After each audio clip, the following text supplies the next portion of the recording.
যদি আল্লাহ আমাকে কোনোদিন অনেক টাকা দেন, তাহলে আমি কাউকে কিনতে যাব না।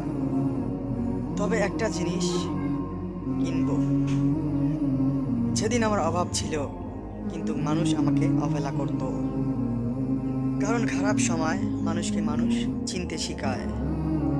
যারা পাশে থাকার কথা ছিল, তারা দূরে সরে গিয়েছিল। আজ তাই প্রতিশোধ নয়, সফলতাই আমার উত্তর। কারণ টাকা দিয়ে মানুষ কেনা যায় না, কিন্তু কিন্তু টাকা এলে মানুষের আসল চেহারা খুব সহজেই চেনা যায়। তো আশা করি শিক্ষণীয় ভিডিও আমাদের ইসলামিক চ্যানেলটি সাবস্ক্রাইব করবেন, আমাদের সঙ্গে থাকবেন। একটি শেয়ার, একটি লাইক, একটি কমেন্ট করতে ভুলবেন না। ভিডিওটি কেমন লাগলো তা জানাতে। আল্লাহ হাফেজ, আজকে এখানে শেষ করছি।